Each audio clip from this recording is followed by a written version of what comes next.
আসসালামু আলাইকুম ওরহমতুল্লাহ। সমস্ত প্রশংসা আল্লাহ তাআলার জন্য, যিনি আমাদের সৃষ্টি করেছেন, রিজিক দিচ্ছেন এবং আবার তাঁর কাছেই আমাদের ফিরে যেতে হবে। দরুদ ও সালাম বর্ষিত হোক প্রিয় নবী হজরত মুহাম্মদ সাল্লাল্লাহু আলাইহি ওয়াসাল্লামের উপর।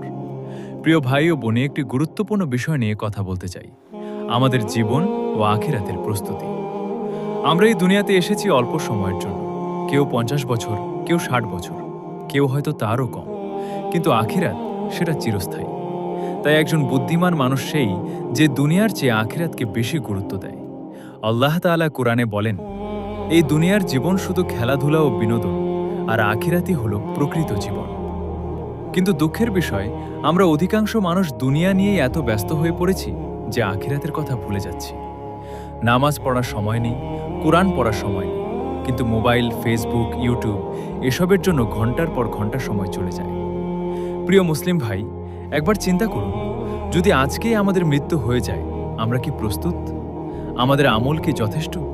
আমাদের নামাজ কি ঠিক আছে?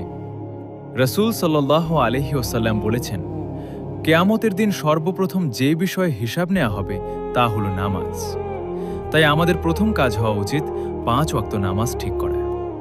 নামাজ শুধু একটি ইবাদত নয়, এটি আমাদের জীবনের ভিত্তি। দ্বিতীয়ত, আমাদের গুনাহ থেকে বাঁচতে হবে। ছোট গুনাহ বলে কোনো গুনাহকে হালকা করে দেখা যাবে না, কারণ ছোট ছোট গুনাহ একত্রিত হয়ে বড় হয়ে যায়। আরেকটি গুরুত্বপূর্ণ বিষয় হলো তওবা। আমরা সবাই ভুল করি, গুনাহ করি, কিন্তু আল্লাহ তাআলা অত্যন্ত দয়ালু। তিনি বলেলেন, হে আমার বান্দারা, তোমরা আল্লাহর রহমত থেকে নিরাশ হও না। তাই যত গুনাহই করি না কেন, আজ থেকেই তওবা শুরু করি। প্রিয় ভাই ও বোনেরা, আমাদের উচিত প্রতিদিন কিছু সময় আল্লাহর জন্য রাখা, কুরআন পড়া, নামাজ আদায় করা, জিকির করা, ভালো কাজ করা।